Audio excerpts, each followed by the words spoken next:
A Bíblia diz, no livro de Atos, no capítulo 19, nos versículos de 1 a 41. Aconteceu que, enquanto Apolo estava em Corinto, Paulo, tendo passado pelas regiões mais altas, chegou a Éfeso. Encontrando ali alguns discípulos, perguntou-lhes: Vocês receberam o Espírito Santo quando creram? Ao que eles responderam: Pelo contrário, nem mesmo ouvimos que existe o Espírito Santo. Paulo perguntou: Então que batismo vocês receberam? Eles responderam: O batismo de João. Paulo explicou: João realizou o batismo de arrependimento, dizendo ao povo que cresce naquele que viria depois dele, a saber, em Jesus. Eles, tendo ouvido isto, foram batizados no nome do Senhor Jesus.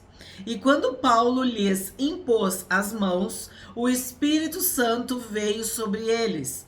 E tanto falavam em línguas como profetizavam. Eram ao todo uns 12 homens.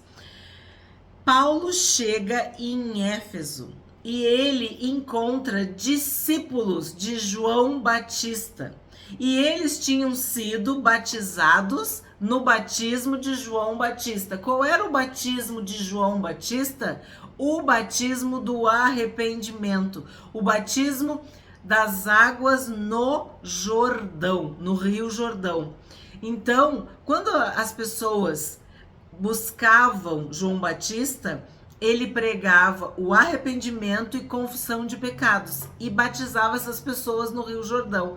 Então, a simbologia de dizer o batismo de João pode ser literal, de discípulos que tenham tido a oportunidade de ser batizado pelo próprio João Batista, ou simbólico, no sentido de que receberam a instrução do batismo nas águas e o batismo de arrependimento e confissão de pecados. Entende? Então aqui, quando Paulo pergunta para esses 12 homens e eles explicam que só conheciam o batismo de João, Paulo os batiza com o Espírito Santo de Deus e impõe as mãos sobre eles.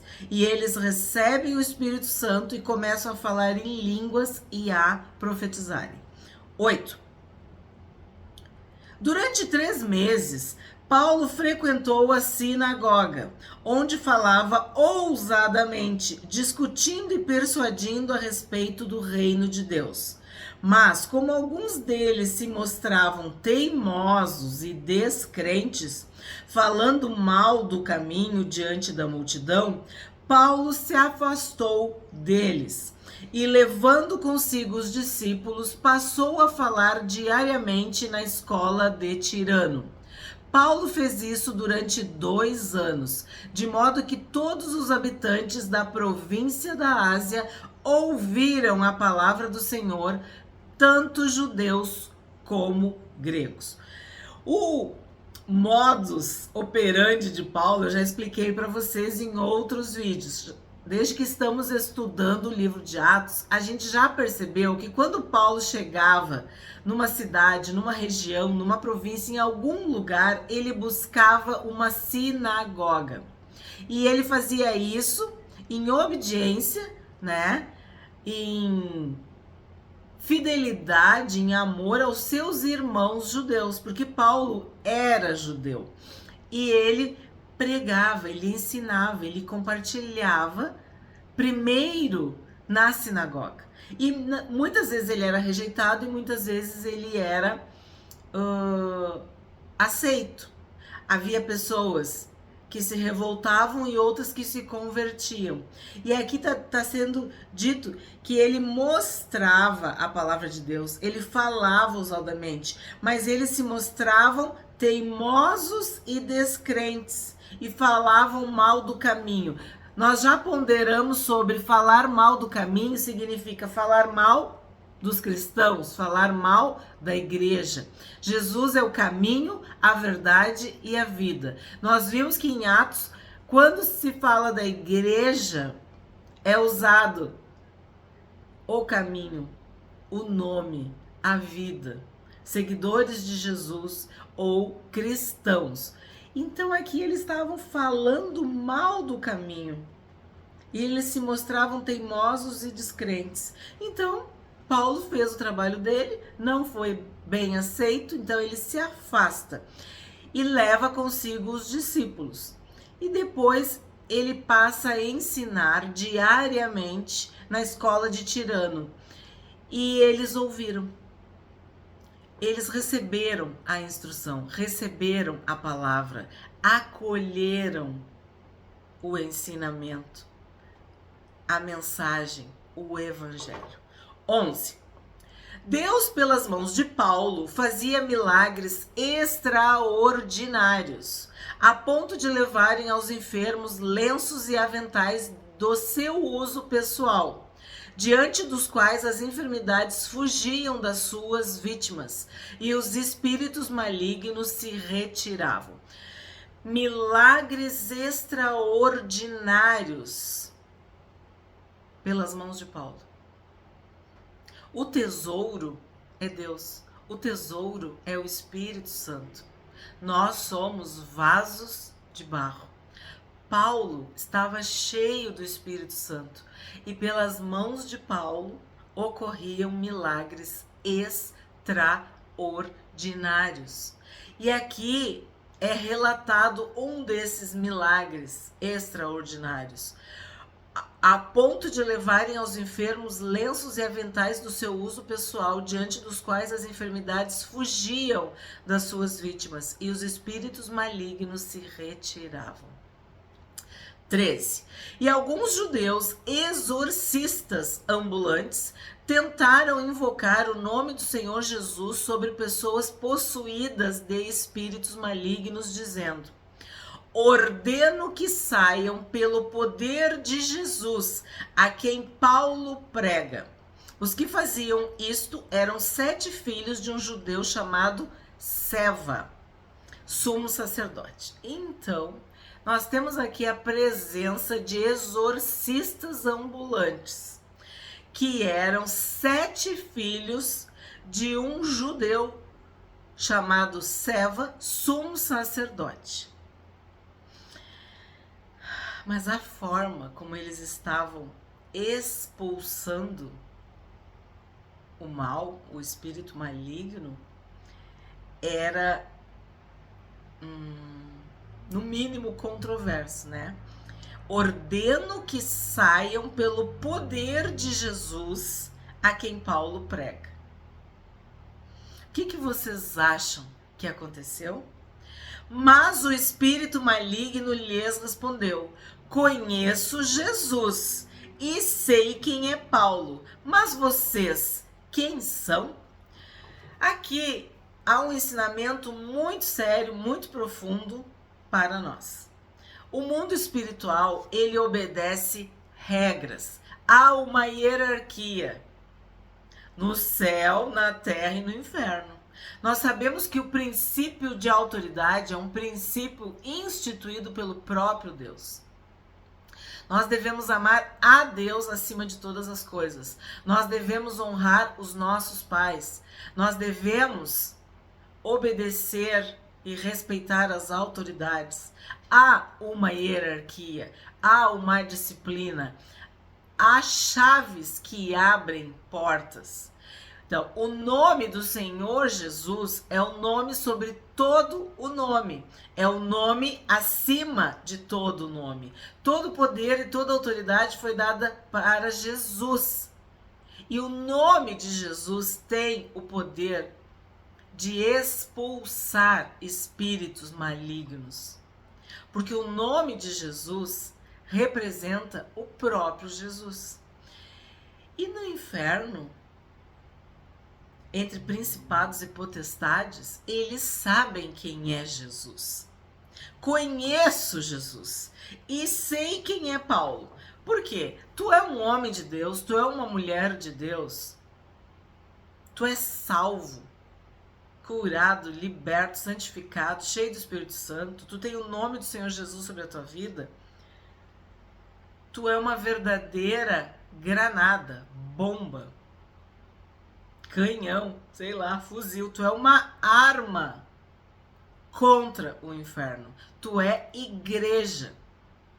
Então, os demônios sabem quem é de Deus, sabem quem tem o nome do Senhor Jesus, quem é cheio do Espírito Santo, quem tem autoridade, quem tem a sua vida coberta do alto da cabeça até a planta dos pés com o sangue de Jesus, que tem as vestes lavadas, que tem seus pecados perdoados. Então, o próprio espírito maligno disse: eu sei que é Jesus. Jesus é o Filho de Deus, ele é o Salvador. Ele morreu na cruz, mas ressuscitou.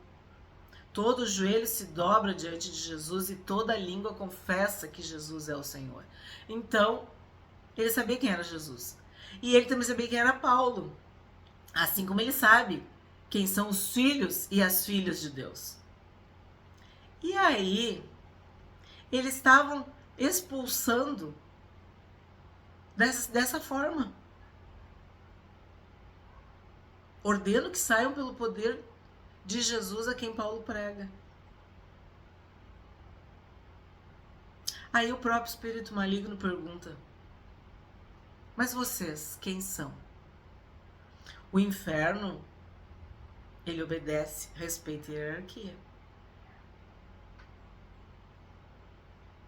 Nós temos poder, autoridade no nome de Jesus para amarrar, repreender e expulsar.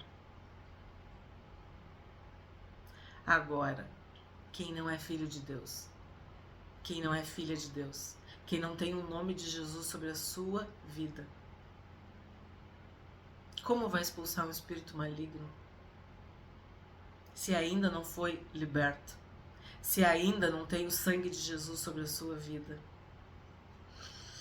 O que tu acha que aconteceu? 16. E o possuído do espírito maligno saltou sobre eles, dominando a todos, e de tal modo prevaleceu contra eles que, nus e feridos, fugiram daquela casa.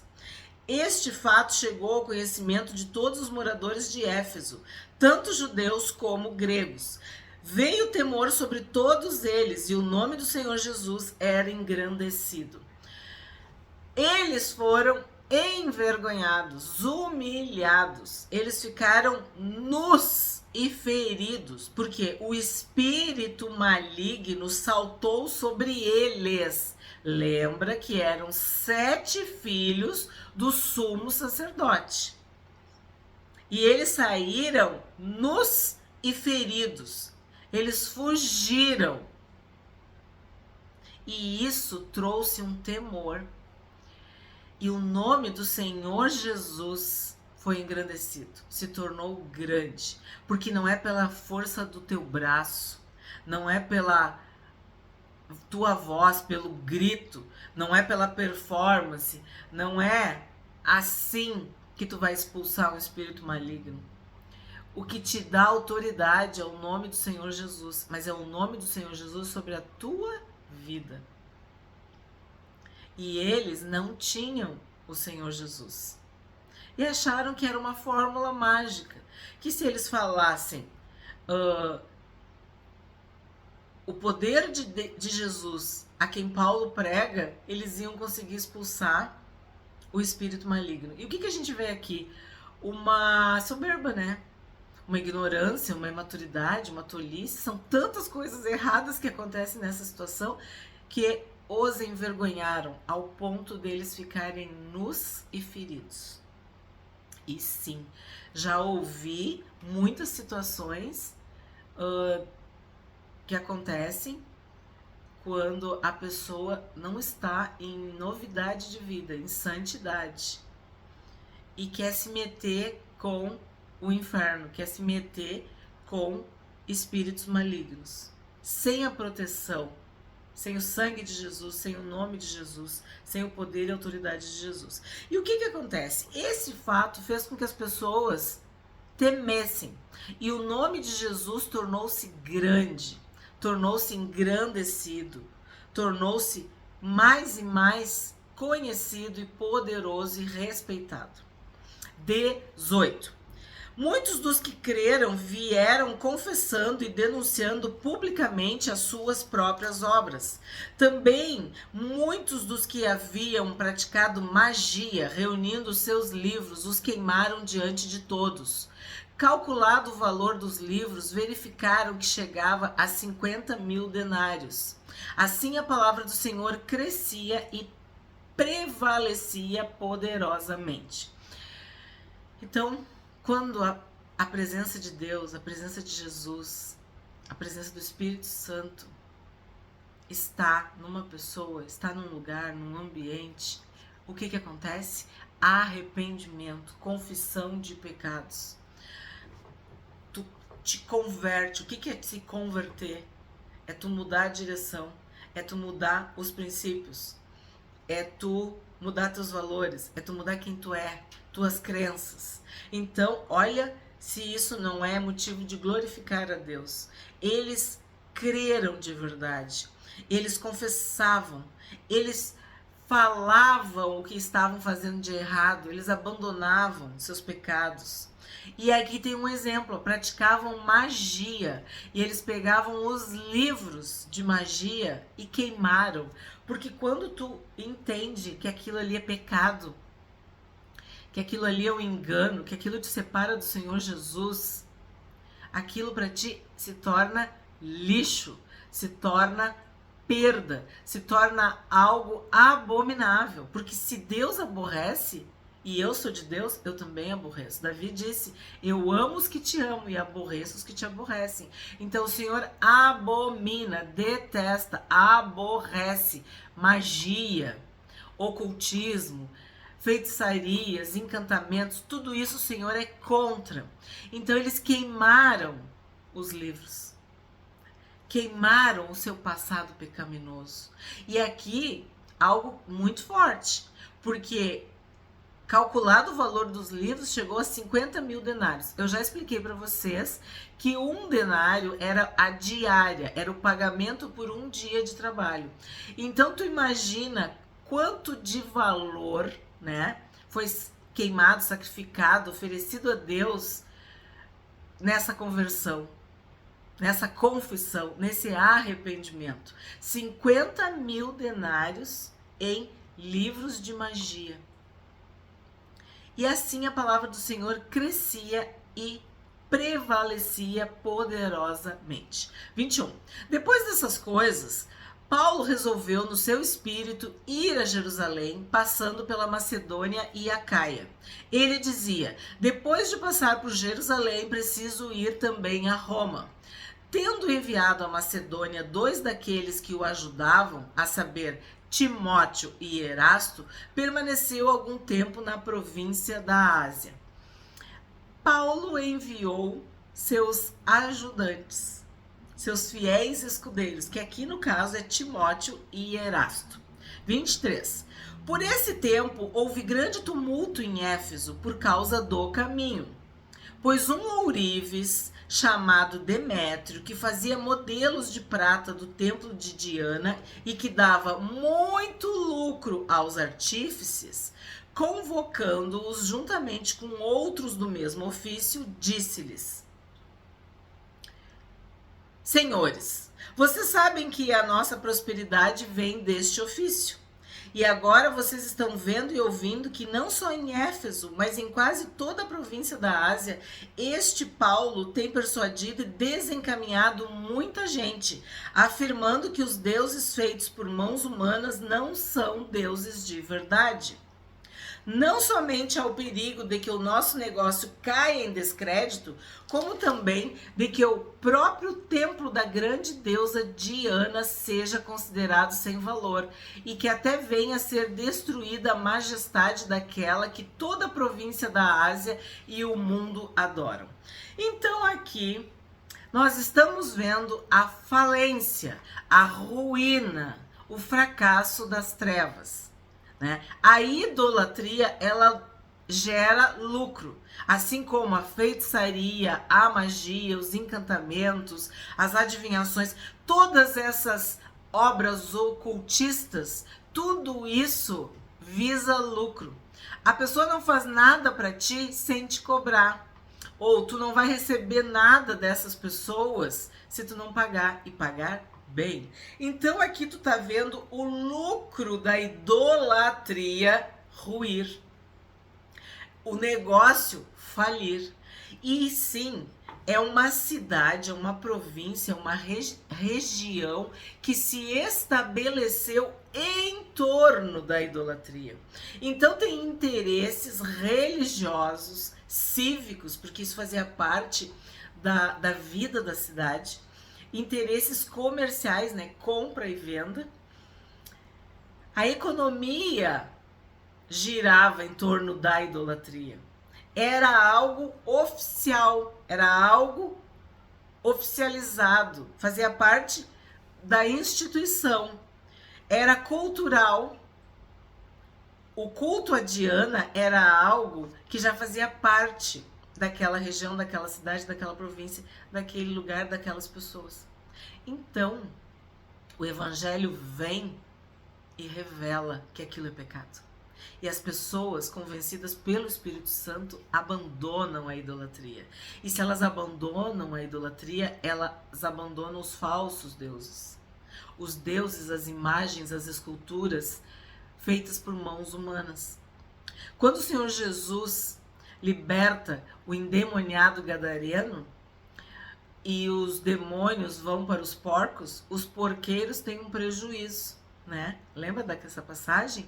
E eles pedem para que o Senhor Jesus se retire da cidade. E que triste cidades que não querem o Senhor Jesus. Pois bem, aqui Paulo está pregando o verdadeiro, o genuíno evangelho, e ele está causando prejuízo para os negócios. E se levanta Demétrio, um ourives, e começa uma, vamos dizer assim, confusão. Uma insatisfação generalizada. 28.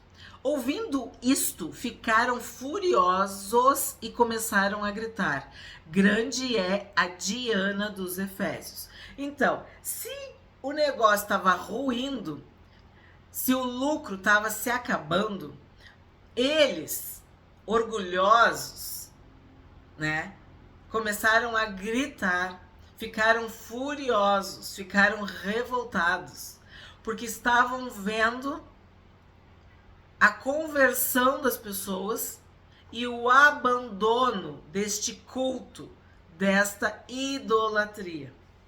29. A confusão se espalhou pela cidade e todos juntos foram correndo para o teatro, arrastando consigo os macedônios Gaio e Aristarco, companheiros de Paulo. Quando Paulo quis apresentar-se ao povo, os discípulos não o permitiram.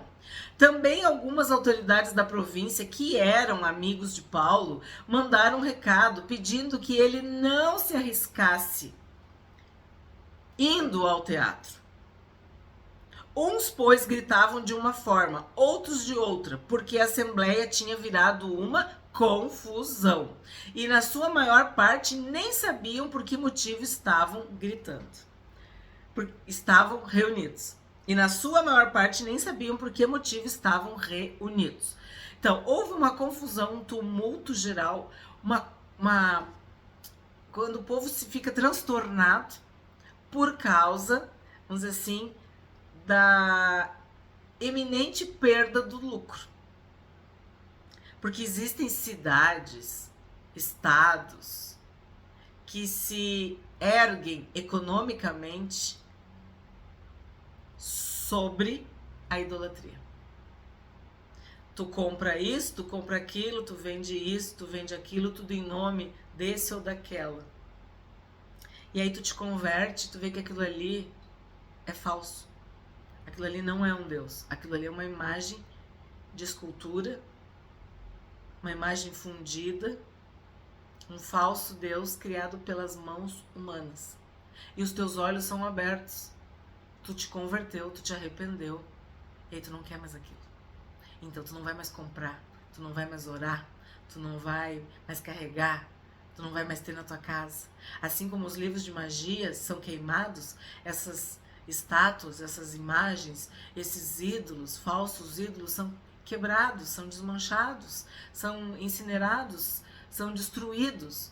Então, os comerciantes estavam revoltados e por isso essa confusão, esse tumulto. E sim, tinha aqueles que estavam, como a gente diz, de gaiato no navio, quer dizer, eles estavam ali e não estavam sabendo por quê.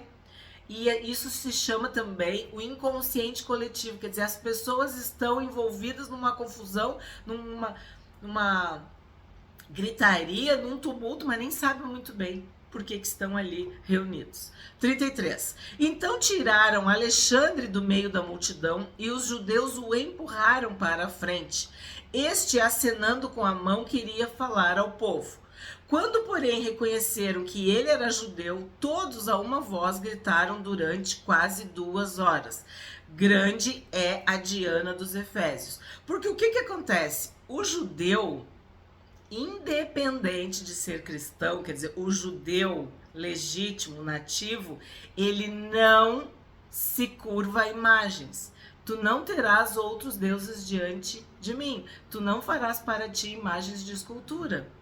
Então, o judeu, ele naturalmente, se dá para usar essa expressão, ele é contra a idolatria. Ele não pratica a idolatria.